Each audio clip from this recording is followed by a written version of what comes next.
Mamá, ¿mi hermanita se durmió para siempre? Sí, hija mía, ahora ella ya nunca más despertará. ¿Y por qué la estás arreglando tanto? ¿Por qué le pusiste ese vestido azul tan lindo y trenzaste su cabello y lo adornaste con cintas y encajes de colores? Porque hoy vendrá un señor muy especial, vendrá a sacarle fotografías a tu hermana. Serán fotografías muy especiales, un recuerdo que guardaremos como un tesoro para siempre. De esta manera, ella estará a nuestro lado y su recuerdo y su existencia jamás se borrarán. Aun cuando su cuerpo esté enterrado bajo la tierra y ya no sea más que huesos, estas fotografías preservarán su memoria. Ella será mi niña dormida, mi pequeña princesa letargada entre encajes y edredones de seda. Su belleza y su candidez serán inmortalizadas y yo la tendré para siempre a mi lado. Mami, ¿y por qué le abrieron los ojos y lo sujetaron con cerillos? ¿Acaso no está dormida? Ella duerme, pero sus ojos abiertos nos recordarán lo cerca que está de nosotros. Será como si nunca se hubiera ido, como si aún estuviera acá conmigo y contigo. La sentaremos en el sofá y todos rodearemos su cuerpo y lo sujetaremos para sacarnos una fotografía familiar, todos juntos por última vez, unidos en la vida y en la muerte también. Pero mami, si ella estará con nosotros, ¿acaso nunca se marchará al cielo con los ángeles? No, mientras su recuerdo permanezca en nuestra memoria, ella jamás partirá, estará esperándonos y un día todos la acompañaremos. Esa tarde, después de las fotografías y de los esfuerzos para que se vieran perfectas, usando un arnés para sujetar el cuerpo, rodeándolo de todos los familiares, amigos y cercanos, creando conjuntos y escenas armónicas que se vieran naturales con el cadáver entre medio, después de todo aquello, por fin la carroza llegó y el cortejo se dirigió al camposanto. El féretro era un ataúd pequeño, con cristales transparentes que dejaban ver a la pequeña criatura. Parecía dormida. Su madre le había lavado el cabello con agua de rosas y lo peinó con esmero en innumerables trenzas. No llevaba zapatos. Los difuntos no los usan. Ya no los necesitan. Qué lindo pelo lleva, dijo una anciana tía. Su madre se esmeró mucho. Y su vestido de encajes es de seda pura y es precioso, azul y magnífico. Nunca vio una pequeña tan bien acicalada y arreglada. Es como una princesa de los cuentos, como una muñeca de porcelana. Y el ataúd descendió a las profundidades, frías, oscuras y húmedas, y los sepultureros lo cubrieron con sus palas llenas de tierra, hasta que ya no quedó más que el vestigio del polvo sobre la superficie. Y toda esa pompa, todos esos preparativos, adornos, arreglos y esmeros se perdieron en la oscuridad mortuoria de un foso cavado, negro y profundo, para siempre, en la eternidad. Esa noche hizo mucho frío. La hermana de la niña muerta durmió en la misma habitación que compartían desde siempre, con la foto del cadáver a su lado. Un halo de vapor y humedad cubrió los grandes ventanales y un silencio profundo lo invadió todo. Al día siguiente, la madre entró temprano en la mañana y al correr las cortinas se sorprendió porque los cristales de las ventanas estaban marcados como huellas en el vapor, muchos pequeños pies descalzos que cubrían por completo los vidrios enmohecidos, pequeñas huellas como si alguien hubiera caminado descalzo por las paredes y los vidrios de la pieza. La pequeña niña despertó y mirando a su mamá dijo: Anoche vino mi hermanita a visitarme. Tenías razón, mami. Ella nunca se irá, estará con nosotras para siempre. Y me dijo que no podía encontrar sus zapatos. Dicen los antiguos que las imágenes pintadas no son solo trazos y pinceladas sobre un lienzo en blanco. Son símbolos, marcas en la infinita estructura del universo, sellos que si son removidos pueden abrir portales a otros mundos, a otras realidades diferentes e ignotas. Se debe tener mucho cuidado, porque lo que nuestros ojos humanos perciben como sencillo y hermoso, para el ojo universal que todo lo ve y todo lo sabe, puede ser una puerta que deje pasar lo que no nos pertenece y lo que puede provocarnos un inmenso dolor. Cuando una imagen te inquieta y te perturba y deja su marca en tu ser, no la observes por mucho tiempo. Nadie sabe lo que tras ella se puede ocultar. Los ojos engañan, solo el alma es capaz de observar la verdad y la verdad muchas veces te puede destruir. Ten cuidado si miras por mucho tiempo el retrato de alguna hermosa mujer. Puede ser como un espejo que refleje tus temores y te lleve a tu propia destrucción. Vicente se encontraba en su taller, pintando como siempre al anochecer, sin descanso, con pasión, con emoción. El ansia de crear algo hermoso, una pintura perfecta, lo envolvía y le otorgaba el ímpetu que necesitaba. pero sus ganas eran mayores que su energía. Hacía días que apenas lograba comer algo, unos trozos de pan era lo único que quedaba en su alacena. Ser artista y vivir de la pintura era duro y difícil. Mucha competencia y escaso reconocimiento hacían que su arte no fuese lo suficientemente efectivo para garantizarle una vida cómoda y abundante. Sus bolsillos casi siempre vacíos, sus múltiples deudas acumuladas y su reducida economía eran el reflejo de la compleja existencia que llevaba. Pero qué injusto le parecía todo. Él era consciente de su gran talento, de su maestría inigualable. Había nacido con el don para captar la sensibilidad de la luz y los colores, la grandeza de las formas, el equilibrio de las estructuras, la armonía y la simetría de la naturaleza, y tenía también la capacidad para transferir todo aquello a una tela vacía que gracias a su destreza y capacidad se llenaba de formas y colores sorprendentes. Estaba concentrado en terminar una pintura y las horas pasaban sin que él se percatara. De pronto sintió que la vista se le nublaba y sus piernas flaquearon hasta hacerlo desvanecer.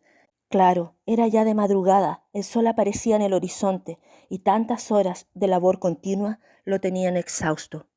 Su delgado cuerpo sucumbía al cansancio, al sueño, pero sobre todo al hambre. Su estómago se retorcía y se retraía.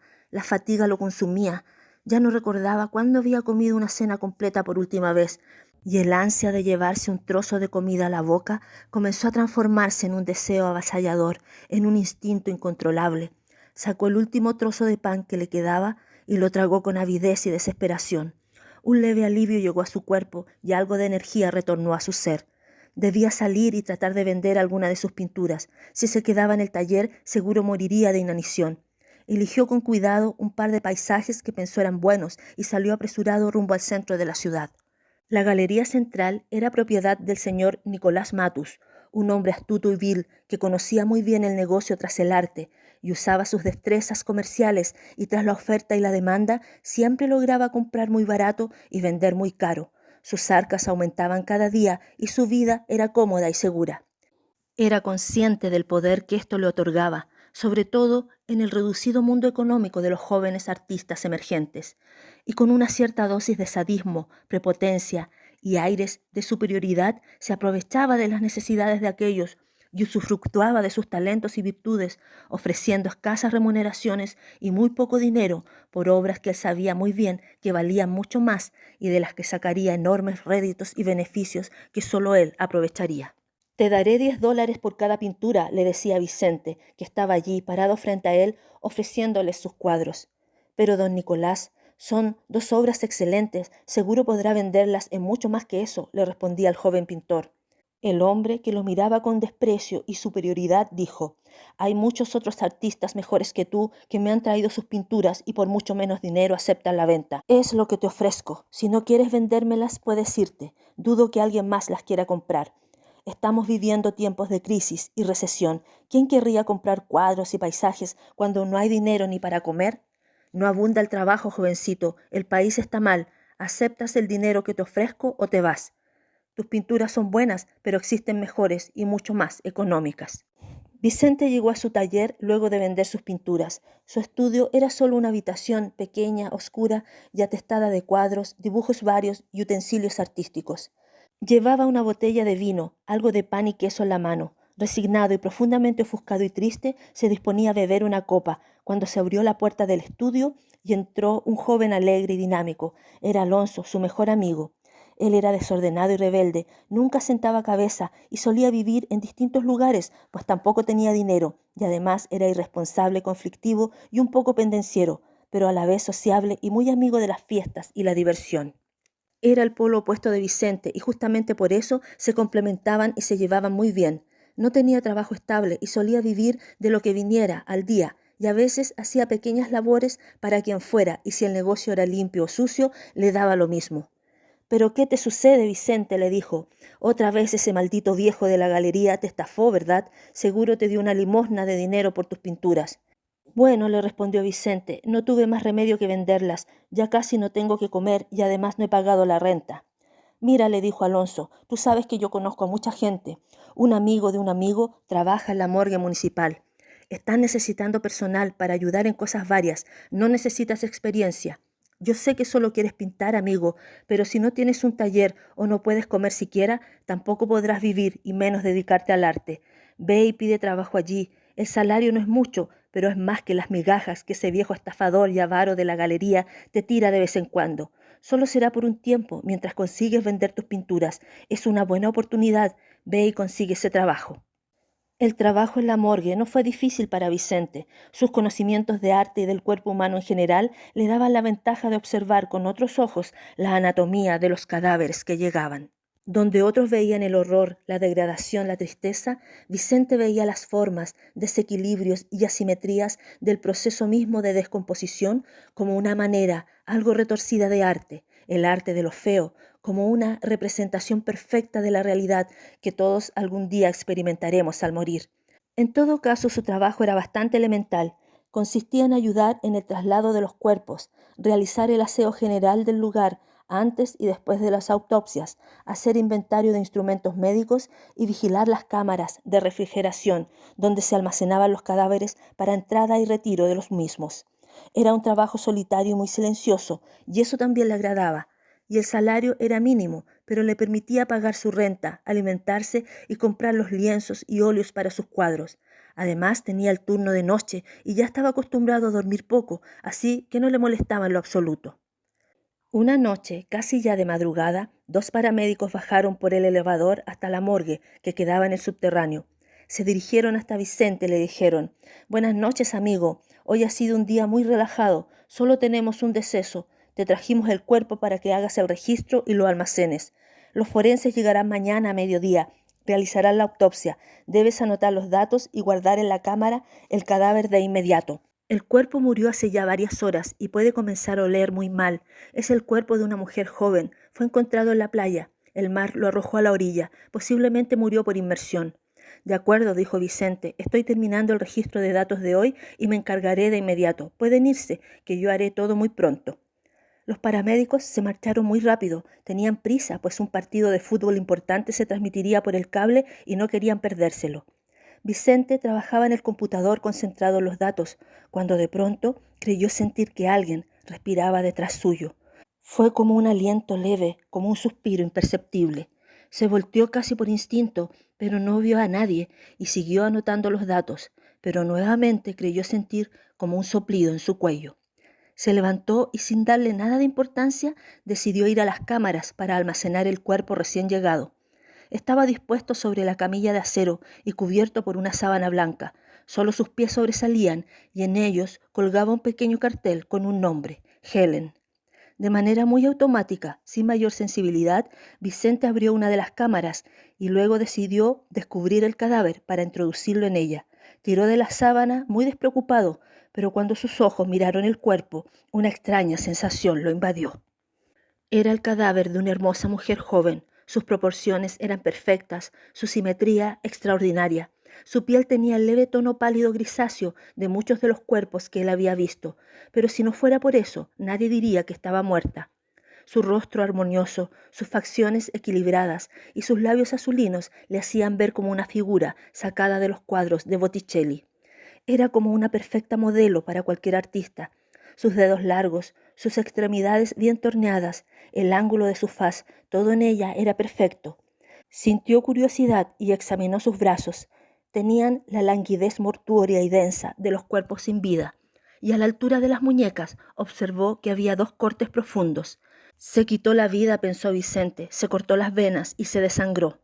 Ya casi amanecía y su turno debía terminar. Tenía que marcharse. Su suplente llegaría en cualquier momento.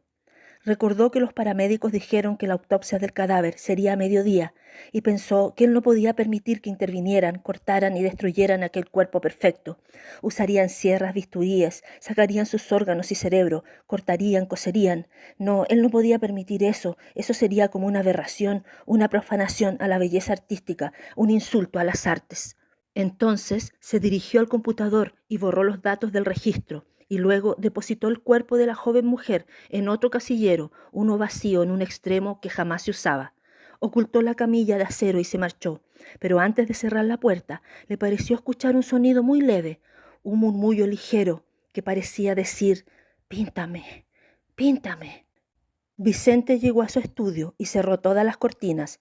Era normal para él dormir en el día, ya que siempre tomaba los turnos de noche. Sin embargo, esta vez no lograba conciliar el sueño. La imagen del cuerpo de aquella mujer no salía de su mente. La veía y la imaginaba viva, moviéndose y posando para él. Es que era demasiado perfecta. No podía dejar que el cuerpo se deteriorara. Sabía que el cadáver se descompondría pronto cuando lo sacaran del contenedor, y toda esa belleza se fumaría en la podredumbre inevitable de la muerte.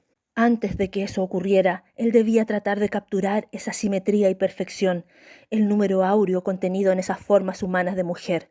Decidió que la retrataría, haría de ella una modelo perfecta y pintaría cada rasgo de su ser, cada línea de su cuerpo y rostro, confeccionaría una obra maestra, el mejor retrato de todos los tiempos, el cuadro perfecto, con la figura y la modelo perfecta. Sin darse cuenta se durmió y soñó que la mujer se levantaba de la camilla metálica, se le acercaba y con voz suave le decía: «Píntame, píntame, quiero vivir, quiero vivir». Y mientras estiraba sus brazos cubiertos de sangre y una luz como de fuego comenzaba a envolverla y unas llamas se extendían de sus manos.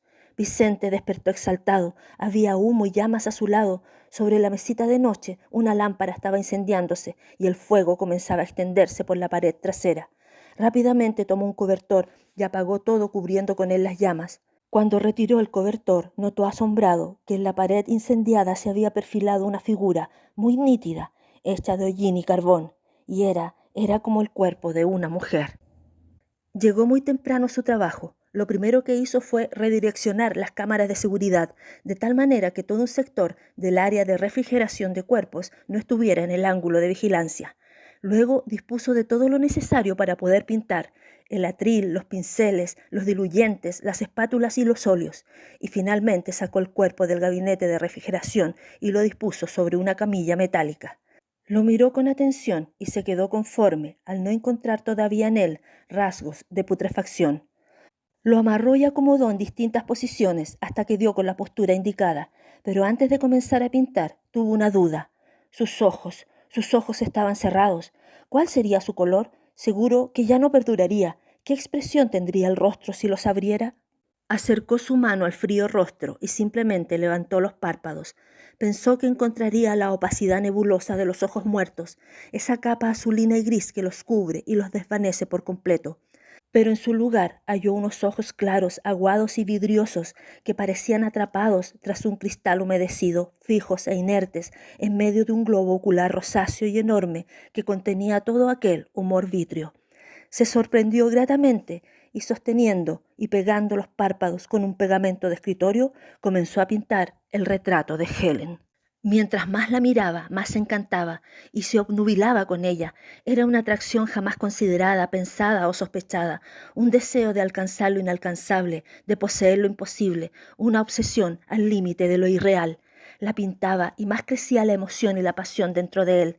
Con cada trazo, con cada color, con cada sombra, sentía que traspasaba la identidad, la personalidad, la esencia de aquella mujer al lienzo, y en la tela vacía comenzó a emerger lentamente la figura de Helen, bella pero fría, tangible pero inalcanzable, cada vez más real y humana, cada vez más mágica y etérea. Esa noche avanzó mucho, y las demás noches también, hasta que una mañana fue llamado a la oficina central de la administración. El gerente de personal no le dijo nada, solo le indicó que se sentara y ante él exhibió el registro de las cámaras de seguridad de la morgue. Sabemos lo que has estado haciendo, Vicente. Notamos irregularidades en las cámaras y las arreglamos. Todo está grabado. ¿Entiendes que lo que hiciste es un delito? No se puede ocultar ni disponer libremente de ningún cuerpo en este lugar. Lo que hiciste es muy grave. Vicente, sorprendido, solo dijo: «Usted no entiende. Yo necesito hacer ese retrato. Ella es perfecta, perfecta». El gerente le respondió: «Toma tus pertenencias y vete de inmediato de aquí. No levantaremos cargos si te marchas ahora. No queremos vernos involucrados en escándalos». «¿Y el cuerpo?», preguntó Vicente. «¿Qué pasará con Helen?». «Volverá a los registros de datos y la autopsia será en breve. Posteriormente sus restos serán cremados». Vicente bajó a la morgue. Fingió que retiraba sus pertenencias, pero se acercó a la cámara de Helen y con una jeringa extrajo sangre de su cuerpo. Luego la miró fijamente por última vez y le dijo: «Tranquila, no podrán destruir tu enorme belleza y perfección. Tu retrato está casi listo y mientras exista, tú existirás también. Y entonces creyó escuchar un leve murmullo en su oído, palabras leves e imperceptibles, pero claras a la vez. Termina la pintura, termínala, termina. Y en ese momento los guardias lo descubrieron y a la fuerza lo expulsaron del lugar y lo sacaron del edificio. Esa misma tarde, el cuerpo de Helen fue periciado en una autopsia oficial, donde fue escudriñado, cortado y profanado en nombre de la ciencia, y todo lo que quedó de ella fue llevado al centro de incineración, donde lo cremaron hasta reducirlo a cenizas. Pero al mismo tiempo, Vicente en su taller mezclaba la sangre extraída del cadáver de Helen con los óleos de color rojo y pinturas que tenía, y con ellas terminaría al fin de pintar el retrato. Al mirarlo, no podía dar crédito a lo que observaba. El retrato era perfecto, la técnica impecable, el uso de los claroscuros, las luces y sombras, la perspectiva, todo en su lugar, contenía la perfección áurea, el número de oro, el esfumato. Parecía una obra realizada por los grandes academicistas del Renacimiento. Pero lo más impresionante de todo era la centralidad de la mirada. Los ojos de Helen parecían vivos y al mirarlos era como si te arrastraran dentro de la pintura, con ella como si el espectador se fundiera con la obra y se fusionara con la emoción y sentimientos que irradiaba. Era una pintura hermosa, pero a la vez era misteriosa y enigmática, como si la mujer retratada guardara un secreto que solo podías conocer adentrándote profundamente en su mirada. Vicente no podía dejar de mirarla. Estaba satisfecho porque había logrado traspasar al lienzo todas las emociones que el cuerpo de Helen le provocaban. Había logrado un retrato real, vívido. Era como si la mujer estuviera ahí, frente a él mirándolo, y como si en cualquier momento se movería y hablaría con él. ¿Qué tienes ahí?, le preguntó Alonso, que acababa de llegar. Al parecer estuviste muy inspirado anoche. Vicente ocultó rápidamente la pintura, tapándola con un paño. Nada, dijo él, solo un retrato, uno más para intentar vender. Anoche me despidieron de la morgue y necesitaba dinero. Los días pasaron rápido y cosas muy extrañas comenzaron a ocurrir en el taller. Alonso notaba que Vicente estaba cada vez más retraído. Ya no se interesaba por pintar, no salía nunca, casi no comía y se la pasaba la mayor parte del tiempo observando el retrato y retocándolo de vez en cuando con alguna pincelada. Estaba como hipnotizado por la pintura, solo se paraba allí frente al cuadro, mirándolo fijamente como si su mente estuviera absorbida. Alonso se preocupó mucho más cuando observó que Vicente comenzó a hablarle al retrato, como si se tratara de una persona real con la que conversaba. Además, el taller comenzó a estar muy frío, helado, gélido, a pesar de que afuera el sol iluminaba y hacía calor. Y también todo comenzó a oler muy mal. Era un olor a descomposición, a podredumbre. Alonso abría las ventanas, pero el olor no desaparecía. Y lo más extraño de todo es que los insectos comenzaron a llegar. Un día Alonso llegó temprano y miró asombrado que muchísimas moscas estaban posadas sobre el retrato, cubriendo por completo la tela, generando un espectáculo repugnante y bizarro. Vicente, amigo mío, le dijo Alonso, algo no está bien por aquí, cosas extrañas están pasando. ¿Por qué no llevas ese cuadro y se lo vendes al viejo avaro de la galería? Necesitas pagar la renta, me avisaron que estás muy atrasado y pronto te desalojarán. Además debes salir, no puedes estar todo el día encerrado, este lugar apesta. Vicente lo miró con una expresión de ira que Alonso nunca jamás había visto. No te metas con mis cosas, le dijo. Yo sé bien lo que hago, no venderé nada y no quiero salir a ninguna parte. El que debe irse eres tú. Estoy harto de que andes husmeando por ahí. Vete de mi taller, no necesito nada de ti. Vete, vete ya. Alonso salió extrañado y ofendido y no volvió más. A veces solía pasar cerca del taller y los vecinos le decían que no habían visto a Vicente hacía mucho y que cuando lo veían se notaba extremadamente delgado y demacrado, que hablaba solo y que tenía arranques de ira repentinos. La gente le temía y prefería no acercarse a él. La próxima noticia que tuvo Alonso fue tremenda. El taller se había incendiado hacía muy poco. Vicente había enloquecido completamente y él mismo encendió fuego a todo el lugar. Muchas casas aledañas resultaron dañadas y Vicente tuvo que ser trasladado a la fuerza al sanatorio de enfermos mentales, con el cuerpo quemado y completamente enajenado. Gritaba como un loco furioso que no lo apartarían jamás de Helen, que ella estaba viva, viva, pero nadie comprendía realmente de qué estaba él hablando. Alonso pidió las llaves del taller al arrendatario. Todo adentro no era más que escombros, maderas quemadas, paredes cubiertas de hollín, muebles carbonizados y todos los cuadros y pinturas reducidas a cenizas, excepto una. Era el cuadro que Vicente pintó y que lo tenía obsesionado. Estaba allí, tapado con una tela, intacto sobre una pared. Todo a su alrededor estaba quemado y destrozado, pero solo aquel cuadro estaba indemne, impoluto, como si nada le hubiera pasado. Alonso pensó en llevarlo a la galería central y venderlo de inmediato. No quería tenerlo cerca y además necesitaría el dinero para ayudar a Vicente, si es que algo aún se podía hacer por él. Nicolás Matus, el dueño de la galería, miró el cuadro que Alonso le presentaba. De inmediato notó su calidad y perfección. Pensó en el mucho dinero que ganaría con su venta. Te ofrezco $50 por él, le dijo. Es una buena pintura, pero los retratos ya no están de moda y cuesta mucho venderlos. Alonso lo miró fijamente y le dijo, ¿acaso cree que soy tan estúpido como mi pobre amigo Vicente? Sé lo que tengo en mis manos y conozco cuánto más dinero podrá sacarle a esta pintura. No te la venderé por menos de 5.000. Nicolás Matus miró otra vez el cuadro y extrañamente no quiso regatear. Algo le decía en su interior que debía ser suya. Pagó el dinero sin remordimientos y se quedó con el retrato. Antes de marcharse, Alonso le dijo, se llama Helen, la mujer del cuadro se llama Helen. Y el señor Nicolás Matus colgó el retrato en la pared y se sentó en el sofá frente a él a observarlo. El tiempo pasó y un día una ambulancia llevó un cuerpo de urgencia al hospital. Era de un hombre mayor que andaba deambulando desorientado y enloquecido por las calles, con el cuerpo maltrecho y consumido. Sucio, mal vestido y maloliente, no se dio cuenta y atravesó con imprudencia la autopista. Un automóvil lo embistió y murió al instante.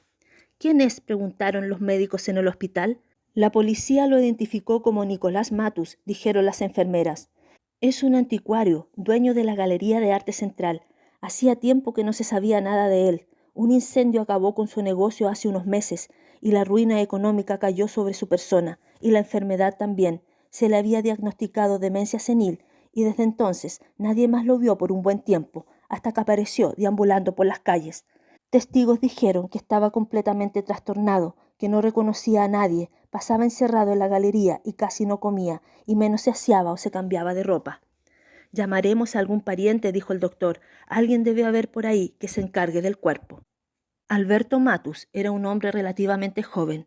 Hacía poco que estaba casado con Sabrina, a quien quería mucho y con quien tenía muchos planes futuros. Vivían en una cómoda y linda casa en los suburbios de la ciudad.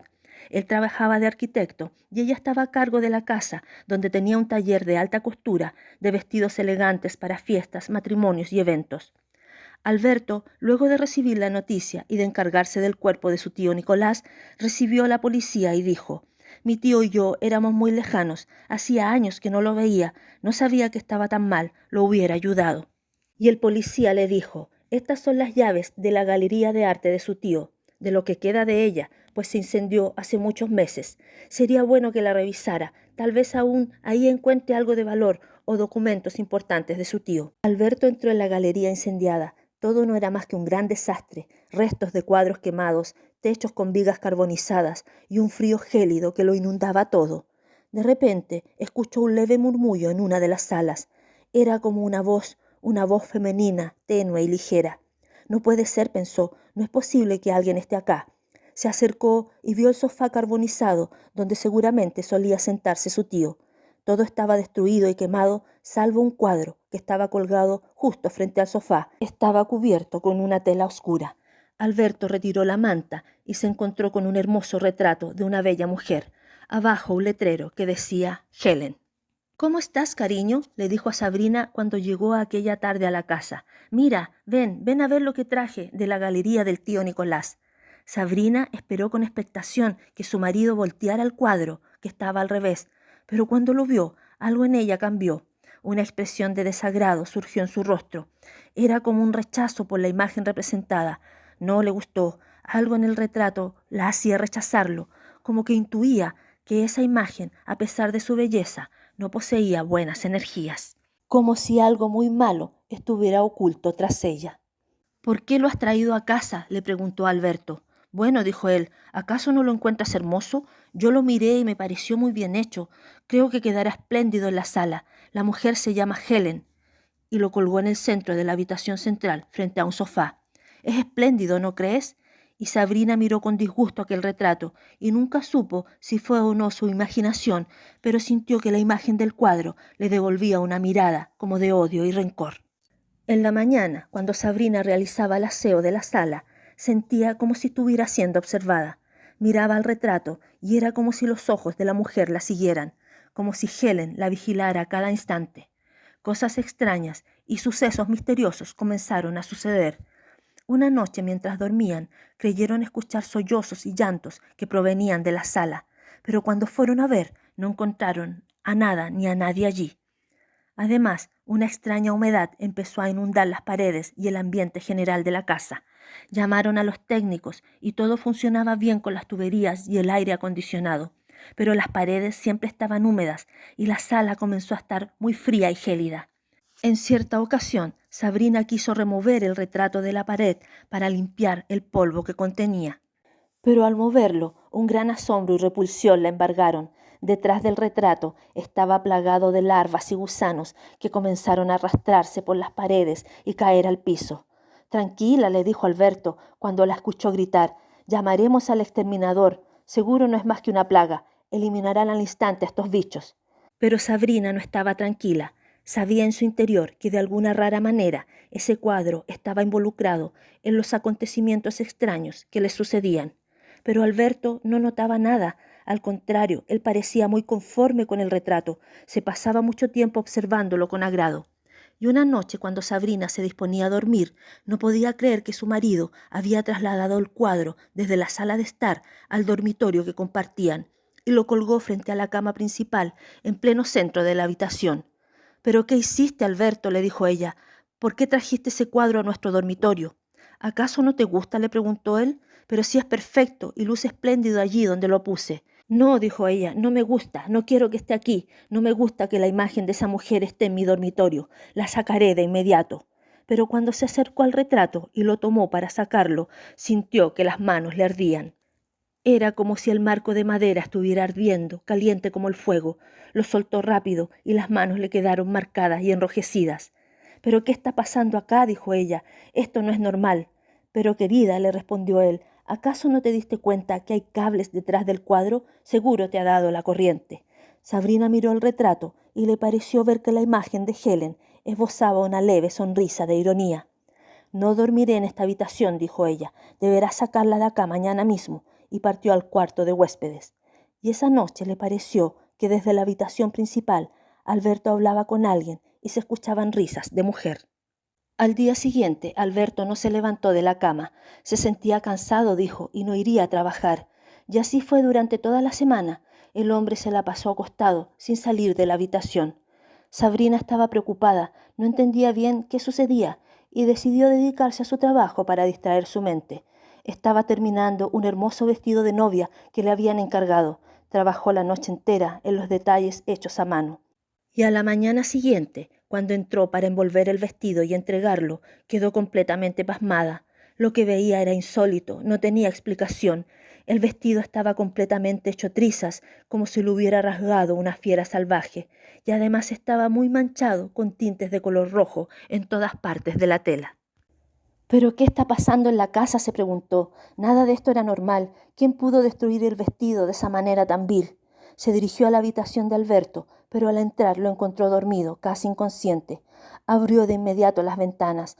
El olor allí era repugnante. Toda la habitación olía a podredumbre. Se tapó la nariz con la mano. Era un olor como a cadáver descompuesto, un olor a muerte antigua, un olor a tierra de panteón y carne pútrida. Alberto nunca más fue a su trabajo. Parecía como un zombi. Andaba letargado todo el tiempo, descuidó su persona, estaba sucio y desordenado, sin interés por nada, ya casi no comía y dormía mucho, y se la pasaba la mayor parte del tiempo mirando absorto el retrato de Helen. Cuando Sabrina intentaba hablarle, él le respondía de mala manera. Comenzó a discutir mucho con ella y a maltratarla con desprecio e insultos. La vida en casa era un infierno. Sabrina puso cámaras de vigilancia. Desde que ocurrió el asunto del vestido, pensó que alguien había entrado a robar. Cada cierto tiempo las revisaba, pero esta vez se le ocurrió revisar las cámaras del dormitorio principal. Una de ellas estaba fija frente al retrato de Helen. Eran muchas horas de grabación continua, monótona y estática. hasta que por error apretó el botón de avance rápido y no dio crédito a lo que vio. En cámara rápida se podía ver el retrato de Helen realizando movimientos de sus ojos, sus labios y sus brazos, como si fuese una persona viva que cada cierto tiempo se movía. Esto era incomprensible, sobrenatural. Sabrina nunca creyó en brujerías o hechicerías, pero esto no tenía nada que ver con la realidad. El cuadro no era un cuadro normal, estaba embrujado, era un cuadro poseído, un cuadro maldito. Pero todo debía tener alguna explicación, y Sabrina se decidió a investigar. Entró a la habitación y sin que Alberto se percatara, sacó algunas fotos del retrato y se marchó. En su computador comparó las imágenes con los registros de personas en redes sociales, en páginas policiales, en búsqueda de desaparecidos y sobre todo en galerías de arte, hasta que buscó los registros de muerte y asesinatos y le pareció ver a una joven muy parecida cuyo nombre era Helen Parker, y había una dirección dispuesta bajo la fotografía. Sabrina se dirigió al lugar. Era una casa muy tradicional, de gente acomodada. Le abrió la puerta a una anciana mujer. Sabrina le explicó que tenía un retrato, pero desconocía quién era y para comercializarlo y venderlo requería datos. La anciana miró la foto y quedó impresionada. No puede ser, dijo. Es Helen. ¿Usted la conoce?, preguntó Sabrina. Lamentablemente sí, la conocí. Ella era una joven maestra. Fue contratada para cuidar y enseñar en casa a los hijos de mi sobrino Martin. Ellos le decían Miss Helen. Era muy supersticiosa, pues fue criada en los campos por una antigua abuela que le enseñaba y que creía en leyendas, amuletos y seres sobrenaturales. Y a pesar de ser una mujer muy educada, en el fondo de sí creía en muchas cosas alternativas y oscuras y practicaba extraños rituales que nosotros no conocíamos. Se enamoró perdidamente de mi sobrino, pero él la rechazó, amaba a su esposa e hijos. Entonces ella, por desprecio y venganza, prendió fuego a la casa una noche cuando ellos dormían. Todos murieron asfixiados y carbonizados, y ella huyó al verse atrapada, se cortó las venas y se arrojó al mar. Lo último que supe fue que encontraron su cuerpo y que fue trasladado y cremado en la morgue central. Ella era hermosa, pero no era buena, era controladora, vengativa y celosa, y le gustaba enamorar y controlar a los hombres. Si no podía tener lo que deseaba, simplemente lo destruía. No le deseo la muerte a nadie, prosiguió la anciana, pero el mundo es un lugar mucho mejor sin personas como ella. Le arrebató la vida a seres inocentes y nunca pagó por ello. Lo único que quedó de ella fue una fotografía que siempre llevaba consigo de una pequeña hermana que murió de niña. Solía decir que si una persona moría y su imagen era guardada, fotografiada o retratada, esa persona nunca moriría del todo y permanecería en este mundo acompañando a los vivos. Creía en eso y seguramente murió pensándolo. Mira, niña, le dijo la anciana, yo he vivido muchas cosas en este mundo y en estos largos años que tengo he visto demasiado. Si yo fuera tú, destruiría esa pintura de inmediato. Sabrina volvió a su casa. Se dirigió con una lata de combustible a la pieza de Alonso. Sabía que la anciana tenía razón. A ella también le habían contado historias parecidas cuando era niña, y también guardaba a su lado la fotografía de una pequeña hermanita muerta hacía muchos años atrás. Entró en la pieza decidida a quemar el cuadro, pero su sorpresa fue mayor cuando no lo encontró colgado en la pared. Entonces sintió que alguien la sujetaba por atrás con mucha fuerza y escuchó la voz de Alonso a su espalda. Lo siento mucho, querida, pero debo confesarte que te he engañado y otra mujer está en mi vida ahora. Es muy celosa, ¿sabes? Y ambas nunca podrían compartir este hogar. Y la golpeó con un objeto contundente en la cabeza. Antes de perder la conciencia, Sabrina vio a Alonso y a su lado estaba Helen, sonriendo con la frialdad de los espectros venidos del Averno y transportados a este mundo por portales siniestros que nunca deberían ser abiertos. Cuando despertó, la casa se estaba incendiando. El humo lo llenaba todo y el aire era irrespirable. Estaba atada, semi-inconsciente, no podía escapar. Apenas podía abrir los ojos y menos moverse. Se rindió. Ese sería su final. Cuando de pronto sintió unos pasos muy leves a su lado. Era como el sonido de los pies descalzos de una niña pequeña. Y también sintió que sus manos eran desamarradas y la cuerda se aflojaba. Se libró y de inmediato, sacando fuerzas de la nada, se incorporó. Y al mirar por la puerta, le pareció ver a una niña pequeña, que corría de espaldas con un lindo vestido azul de encajes y con un hermoso cabello trenzado. Salía rápido y se desvaneció en el humo y la oscuridad. Sabrina solo pudo pensar en su pequeña hermanita muerta, hacía tantos años atrás. Sabrina corrió y logró salir de la habitación.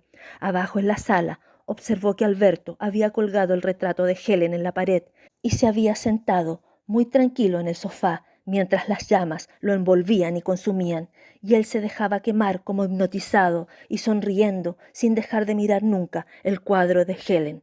Sabrina sabía que el fuego no lo dañaría, debía hacer algo, tenía que destruirlo, y entonces vio una de las tijeras que usaba para cortar sus vestidos. Sin dudar, en medio de las llamas, hundió las afiladas puntas en el cuadro, pero sintió como si unas manos invisibles salieran de él y trataran de impedirlo. Pero su fuerza fue mayor e insistió tantas veces hasta que logró destruir por completo y rasgar la tela. Sabrina no supo nunca si fue por el fuego o el calor, pero miró con sorpresa que del cuadro salía un tinte rojo oscuro y espeso como la sangre humana. No tuvo tiempo de nada más, las llamas la alcanzarían y huyó veloz hasta el jardín. Mientras corría, escuchó gritos y lamentos. Era la voz de una mujer furiosa que gritaba con ira y desesperación. Tiempo después, en una sala pequeña y oscura, un hombre, desfigurado, quemado por el fuego y con las manos deshechas, transformadas en muñones, pintaba en el sanatorio para enfermos mentales. Llevaba un pincel amarrado con cuerdas y elásticos al muñón desfigurado de su mano. Otro hombre joven a su lado le decía mientras le pasaba un frasco con pintura: «Encontré el tinte rojo que me pediste. Estaba tirado entre las ruinas del viejo taller. No sé por qué es tan especial para ti, pero aquí lo tienes». Y el hombre desfigurado hundió en ese frasco un pincel y luego delineó una pincelada sobre la tela que pintaba. En ella estaba el retrato de una hermosa mujer con ojos aguados y vidriosos, fijos e inertes. Sin darse cuenta, el cuadro cayó al piso, al revés, y si lo mirabas de esta forma, la imagen cambiaba y se distorsionaba, y la bella mujer se transformaba en un dibujo de un horrible y feroz demonio envuelto en llamas.